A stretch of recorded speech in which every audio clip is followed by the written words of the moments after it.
ये 10 महत्वपूर्ण प्रश्न। पहला प्रश्न है, संज्ञा के स्थान पर प्रयुक्त होने वाले शब्द क्या कहलाते हैं? तो ऑप्शन है सर्वनाम, क्रिया, विशेषण, संज्ञा।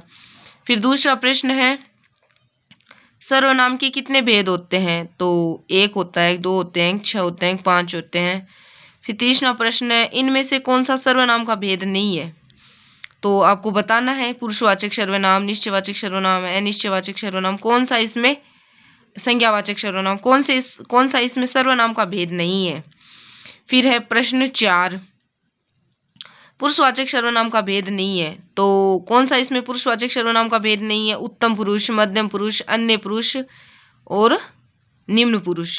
पांचवा प्रश्न है, संबंधवाचक, प्रश्नवाचक, निजवाचक, ये किसके भेद हैं? संज्ञा के हैं, सर्वनाम के हैं, क्रिया के हैं, विशेषण के, आपको बताना है। उसके बाद छठा प्रश्न है मैं, हम, ये कौन से सर्वनाम है? उत्तम पुरुष है, मध्यम पुरुष है, अन्य पुरुष है, कोई नहीं है। फिर सातवां प्रश्न है, जिन सर्वनामों का प्रयोग कहने वाले, सुनने वाले व जिनके विषय में कहा जाए के स्थान पर किया जाता है उन्हें क्या कहते हैं?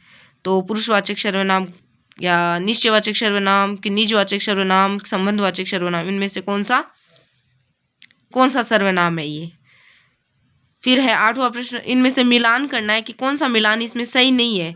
जैसे उत्तम पुरुष में मैं और हम, अन्य पुरुष में वे, ये, यह, मध्यम पुरुष में तू, तुम, आप, और निश्चयवाचक सर्वनाम में कोई और कुछ। तो बताना है कि इनमें से कौन सा मिलान सही नहीं है। फिर 9वां प्रश्न है, इसमें भी यही बताना है कि मिलान सही नहीं है, कौन से का मिलान सही नहीं है। तो निश्चयवाचक सर्वनाम में यह, ये, वह, वे, ये आते हैं। फिर अनिश्चयवाचक सर्वनाम में इसमें कोई, कुछ, ये दे रखे हैं। फिर संबंधवाचक सर्वनाम में जो, जिसे, जिसका। फिर द है निजवाचक, इसमें आते हैं मैं और हम। तो आपको बताना है कि इसमें से कौन सा सही नहीं है।